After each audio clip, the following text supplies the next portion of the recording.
Muito bem. O texto bíblico base nosso vai estar em Mateus, capítulo 25, do verso 1 até o verso 13. Mateus, evangelista Mateus, o evangelista que escreveu para os judeus, capítulo 25, do verso 1 até o verso 13, que diz assim: Então, o reino dos céus será semelhante a 10 virgens, que, tomando as suas lâmpadas, em algumas outras traduções é escrito como lamparinas, saíram ao encontro do esposo. Em outras traduções, noivo. E 5 delas eram prudentes e 5 loucas. As loucas, tomando as suas lâmpadas, não levaram azeite consigo. E tardando o noivo, toscanejaram todas e adormeceram. Mas à meia-noite ouviu-se um clamor: aí vem o noivo, sai-lhe ao encontro. Então todas aquelas virgens se levantaram e prepararam as suas lâmpadas. E as loucas disseram às prudentes: dai-nos do vosso azeite, porque as nossas lâmpadas se apagam. Mas as prudentes responderam dizendo: não seja caso que nos falte a nós e a vós. Ide antes aos que o vendem e comprai para vós. E tendo elas ido comprá-lo, chegou o noivo. E as que estavam preparadas entraram com ele para as bodas. E fechou-se a porta. Guarda bem esse detalhe. Olha o que falou. As que estavam preparadas entraram com ele para as bodas. E fechou-se a porta. E depois chegaram também as outras virgens, dizendo: Senhor, Senhor, abre-nos. Olha o detalhe: Senhor, Senhor, abre-nos. E ele respondendo disse: em verdade vos digo que não vos conheço. Pegaram aí? Isso vai acontecer, tá?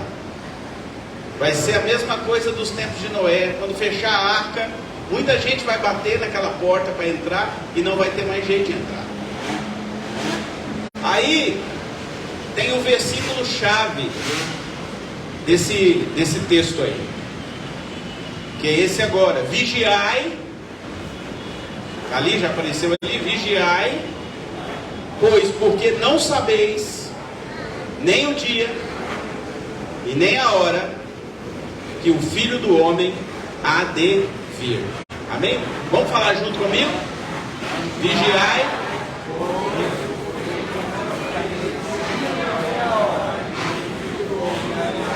Quem é o Filho do Homem?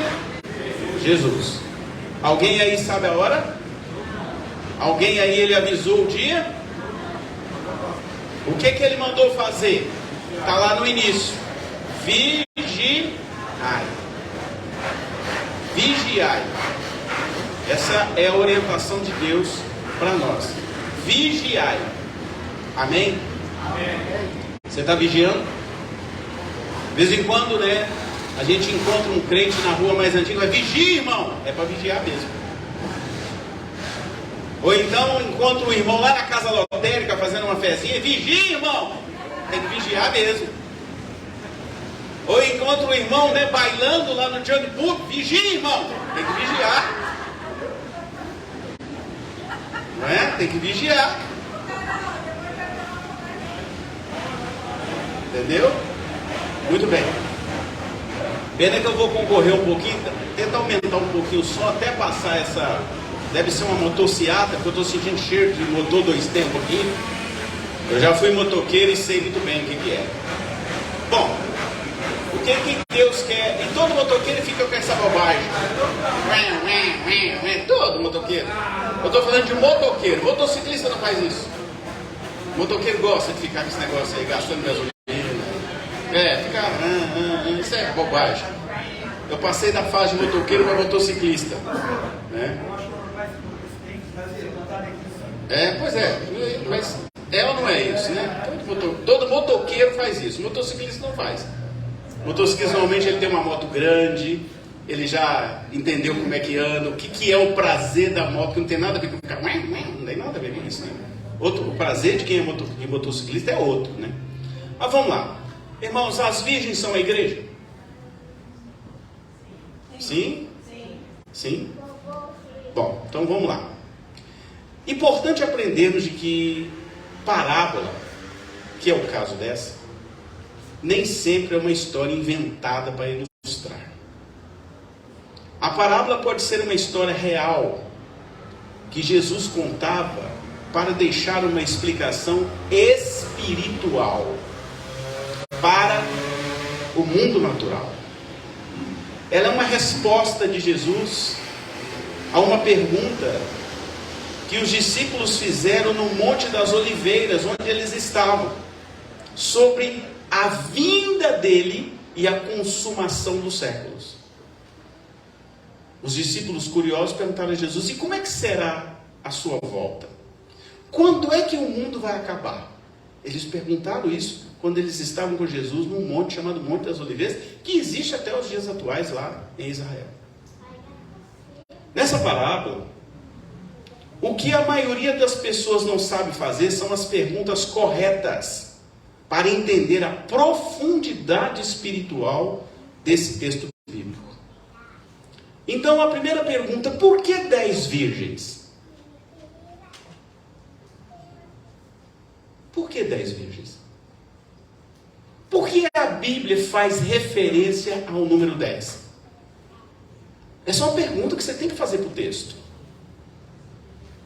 Porque no hebraico, vocês devem estar pensando, o pastor está estudando muito hebraico esses dias, né? Porque ele está vindo muito manto do hebraico, né? Porque no hebraico, o número 10 revela uma palavra chamada iod, que significa mão. Pegar? Por isso que é 10 virgens. As 10 virgens, o número 10 representa a mão de Deus. Pegou aí? Exatamente. Estão pegando o manto, né? Segunda coisa importante: por que se divide em 5 prudentes e 5 imprudentes? Não é isso que está no texto? Jesus não fala que 5 eram prudentes e 5 eram loucas, ou 5 prudentes e 5 imprudentes? Aqui o número 5 não aponta para percentual de quem vai subir ou quem vai ficar. Não é isso.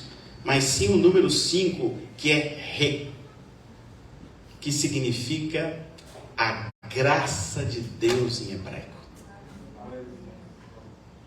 Então a graça de Deus, estou nas minhas costas aqui. A graça de Deus, a mão de Deus, a graça de Deus vai se estabelecer para as prudentes, para quem crê nele, para quem vigia nele, para quem espera nele. Esperei pacientemente no Senhor, eu criei, eu esperei em Deus, eu estou esperando em Deus, eu não paro de orar, eu não paro de meditar a palavra, eu não paro de buscar a palavra. Então é 5, é a graça de Deus sobre as vossas mãos. Pegar? E tem uma terceira pergunta. A pergunta mais importante desse texto é: onde está a noiva? E quem é a noiva? A parábola nos revela que o noivo está vindo, não é isso? E existem 10 virgens que sabem que ele vem, e 5, segundo essa parábola, são prudentes porque guardam o azeite. Azeite significa óleo, a unção de Deus. E 5 a Bíblia revela como imprudentes, em outras traduções chamam elas de loucas, porque elas não guardam o azeite, elas não guardam a unção de Deus. Essas virgens estão indo para as bodas, é isso que o texto vai dizer. mas não são a noiva. Elas estão indo para as bodas, mas elas não são a noiva. Não são a noiva, mas são a igreja. Amém? Peguem o manto. Elas não são a noiva, mas são a igreja.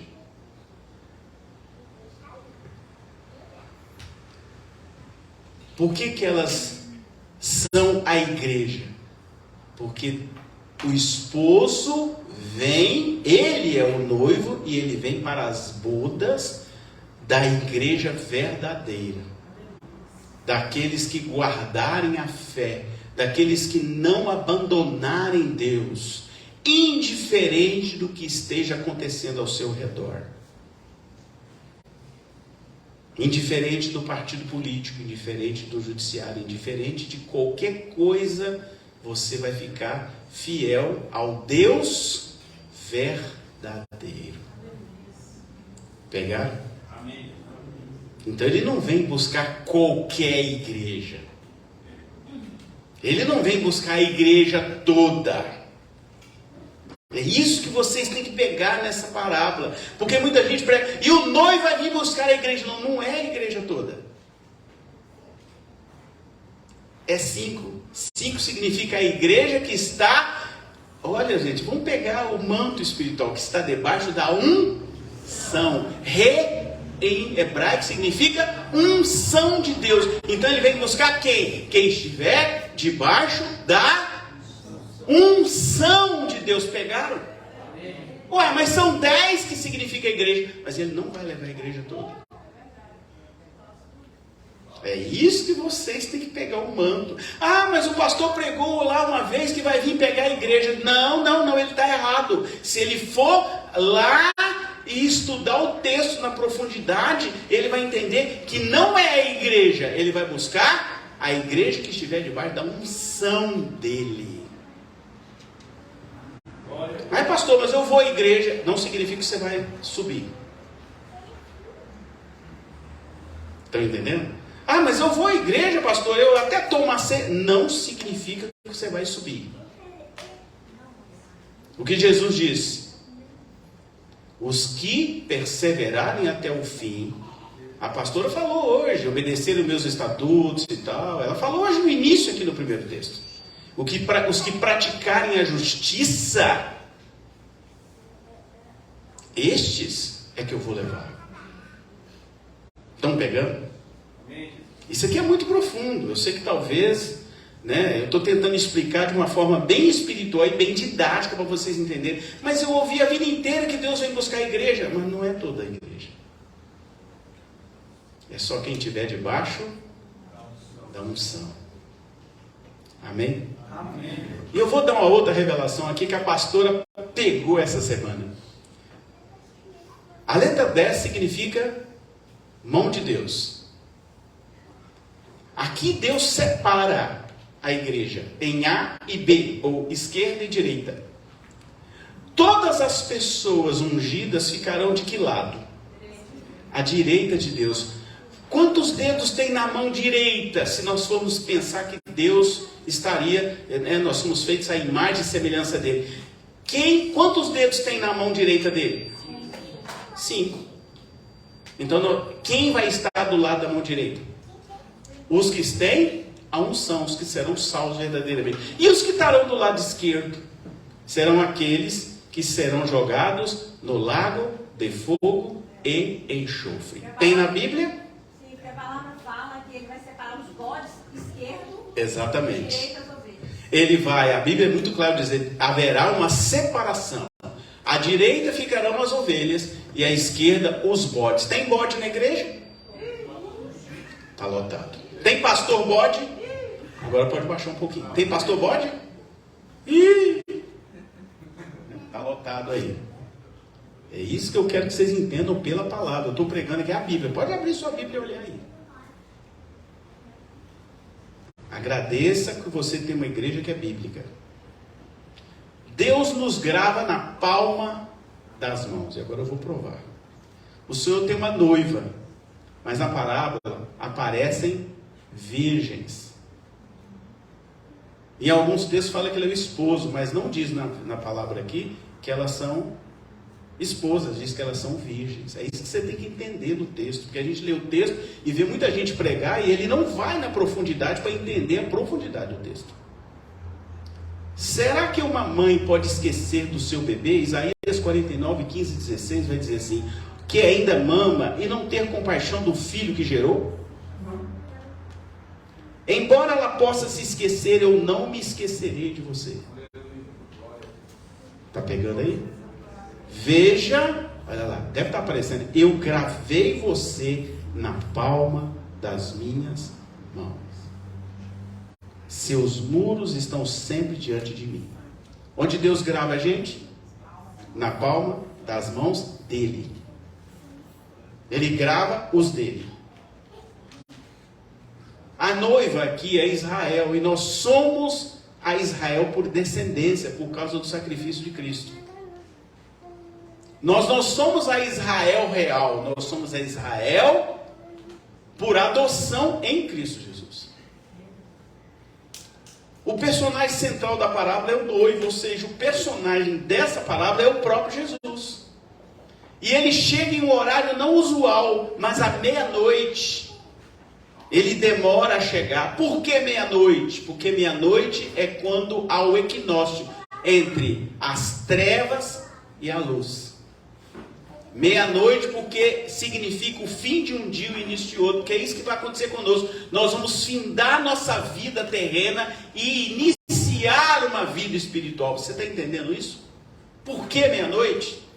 Não é isso que acontece quando dá meia-noite no seu relógio? Da meia-noite, acaba um dia e começa outro dia. Aqui é meia-noite, porque está significando, você vai dormir, você vai encerrar um dia na terra, e Deus vai recomeçar de novo o seu dia lá na eternidade. Está pegando?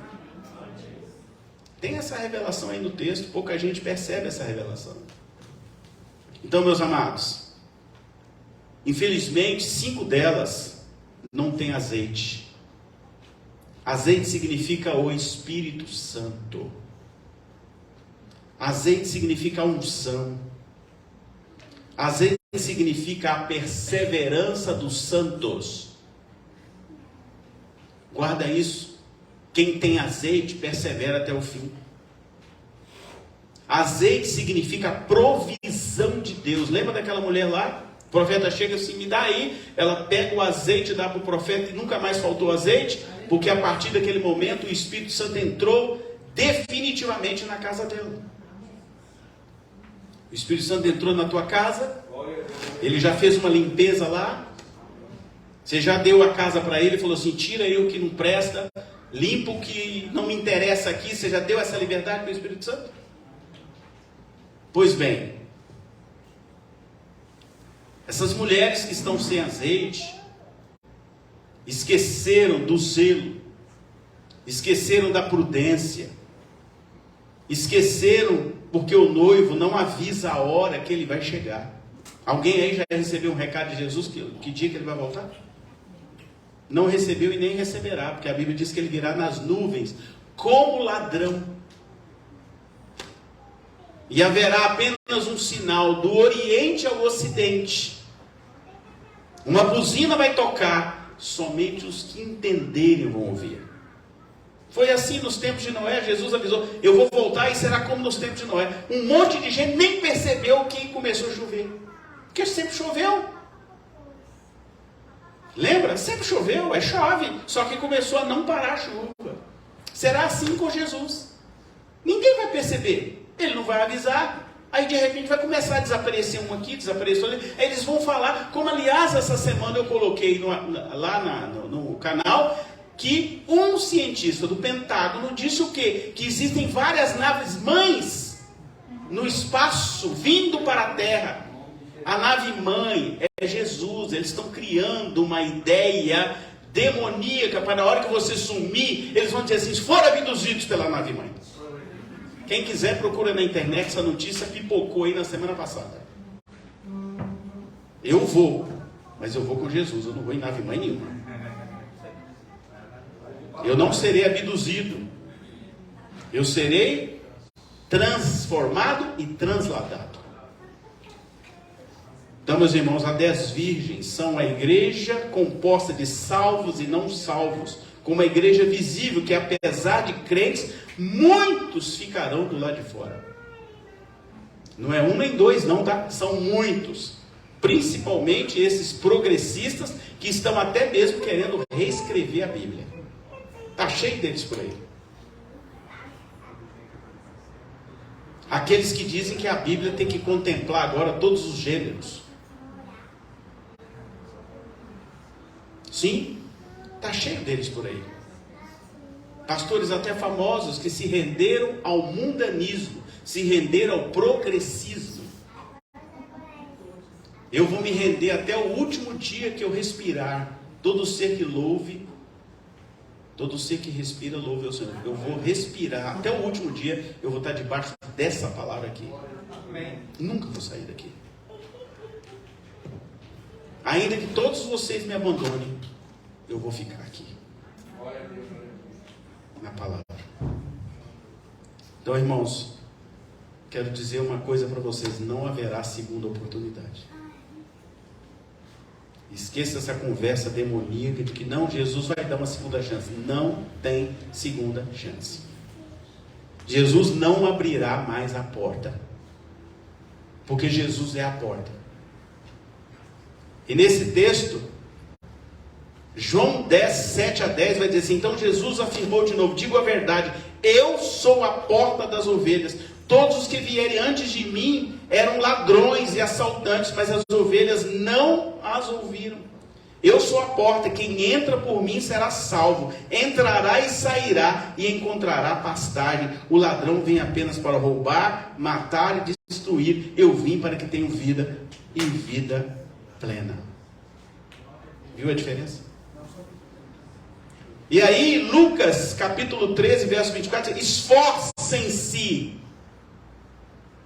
Se apareceu ali, olha o verbo, esforcem-se. Não, vou ficar aqui quietinho, não vai acontecer. Esforcem-se para entrar pela porta estreita, porque eu digo a vocês que muitos tentarão entrar e não conseguirão mais. Porque se você voltar lá no texto base da nossa pregação, lá no início, vai dizer assim, olha, e ele respondendo diz, em verdade vos digo, não vos conheço. Observe que elas bateram lá, e depois chegaram também as outras virgens, aquelas 5, e ficaram batendo na porta, Senhor, Senhor, abre-nos. Ele disse, em verdade eu não conheço vocês. Olha para você ver, você vai virar um desconhecido para Jesus. Se você não obedecer e nem se esforçar, Jesus não manda recado aqui, ele diz assim, eu não vou conhecer vocês, eu não sei quem é vocês. Você pensou um negócio desse? Jesus, você não me conhece? Não te conheço. Afasta-te de mim, porque eu não te conheço. É isso que está aqui no texto, está lá no primeiro texto lá. Então, meus amados, o que nós devemos fazer? Aquilo que a pastora falou no primeiro texto. Limpem as vossas mãos. Como ninguém sabe nem o dia e nem a hora da volta do noivo, estejam preparados, limpem e unjam as vossas mãos. Limpar é lavar. E ungir por quê? Porque o número 5 significa que quem estiver debaixo da unção, estes é que Deus vai resgatar. Pegando? Às vezes a gente faz ato profético, o pessoal não entende o porquê do ato profético. Aí diz o quê? Aqui temos uma ordem de Jesus para limparmos as nossas mãos, para que a boa mão do Senhor esteja conosco em 2023 e nos próximos anos, até a volta dele, que está mais perto do que vocês imaginam. Aí eu quero trazer para finalizar um texto de Esdras, capítulo 7, verso 28, que diz assim, fui grandemente encorajado, segundo a boa mão do Senhor, meu Deus, sobre mim. Qual a mão que tem que estar sobre nós? Qual a mão? A boa mão do Senhor. O Senhor pode encorajar você nessa manhã, com a boa mão dele sobre cada um de nós.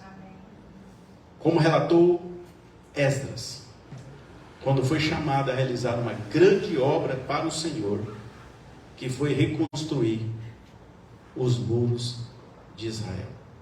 Então, se Deus te chamar, diga para Ele: eis-me aqui, usa-me a mim, usa as minhas mãos para trabalhar pelo Senhor e para o Senhor. Amém? Amém. Então aí nós vamos agora para o ato profético. Pedir os diáconos para prepararem. O que será o nosso ato profético? Baseado nessa palavra. O que a palavra diz? Lave as mãos e unja com óleo.